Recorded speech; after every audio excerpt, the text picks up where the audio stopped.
Pigs. I am John Smith. And I'm Felipe Gonzalez. Today we will be discussing the Bay of Pigs invasion, an invasion of currently communist-controlled Cuba, led by over 1,500 Cuban exiles trained by the United States Central Intelligence Agency, but also known as the CIA.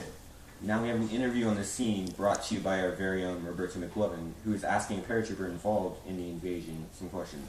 Roberto. Thanks, John. We're here with Jorge Herrera. Jorge, what was it like as a paratrooper when you first arrived in Cuba? By the time we were ready to jump, you could feel the plane shake from the anti-aircraft guns going off nearby.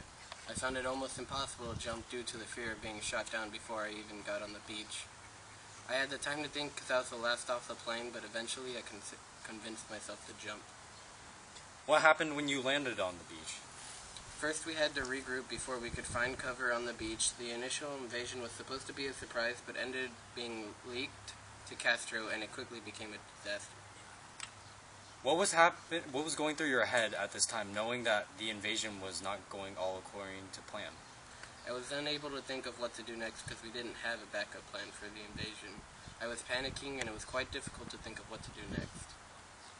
In the end, how were you able to get out of this situation? I wasn't able to get back from the start because most of my squad had been captured, including myself. We were kept as prisoners until mid-April. What was it like returning home? It was amazing being able to see my family again. I thought that I'd never get out of that prison, but thankfully the United States was able to negotiate a deal with Cuba for our exchange. Thanks, Jorge. Back to you, Felipe. The Bay of Pigs invasion was a failure. Almost 1,200 members of Brigade 2,056 surrendered, and more than 100 were killed in this gruesome invasion. And these Cuban exiles were trained by the CIA? That's right, John. They were indeed trained by the CIA. Wow, that must be embarrassing. Yes, and it's worsened diplomatic relations with Cuba. All the rising tension between the U.S. and Cuba will result in something big in the future, definitely. Indeed.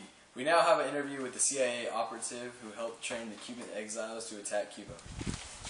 Thanks, Felipe. This CIA operative chooses to remain anonymous for the entire duration of this interview, due to the fact that he is an active agent. He will be referred to as Agent Dose. So, Agent Dose, tell us about the invasion. The exiles we trained in the invasion were supposed to land on the shore and start small uprisings within the villages and work together with the villagers to overthrow Castro and his army of about 200,000. If they were going to succeed in the invasion, they were to contract our troops, and they were going to go over and seal the deal. Why did you expect the villagers in Cuba to join the uprising? We knew that a large portion of the population of Cuba did not support Castro, and they were very poor and desperate. But there was also a large portion of the population that didn't like the last dictator and would rather have Castro in power. Did this plan work? No, the exiles failed to persuade the villagers to rise against Castro and overthrow him. Why do you think the villagers refused to support you guys in the uprising? We were unsure, but it was most likely that the fear of being captured or killed scared them. They could have also been part of a small minority of the population that supported Castro. In the situation that the villagers did help, do you think the invasion would have gone differently? Most likely not. The original plan was for the invasion to be a surprise, but it ended up not, and the villagers would have still been outnumbered if they joined us. We had also underestimated Cuba's defense and didn't send enough troops. Thank you for your report on the Bay of Pigs. Back to you, Felipe. Thanks, Roberto. We now have another interview with a Cuban expert to inform us exactly what happened when the Cubans sent their counter-offensive. Thanks again, Felipe. I'm here with Enrique Valadez, a member of the Cuban army stationed at Playa Girón. What was going on when the invasion took place at that village that day? Well, when we heard of the small militia being run over at Playa Girón, we immediately sent a counteroffensive originally led by Jose Ramon Fernandez. But eventually, Fidel Castro took over the operation and we crushed the American opposition. They underestimated us and paid the price for doing so. Having taken over the American operation, what did you do with the Cuban exiles?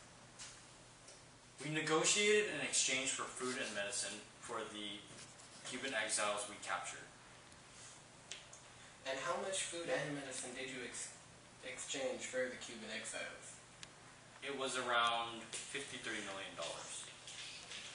What led you guys to decide that it was food and medicine and not actual money that Cuba needed for the exchange?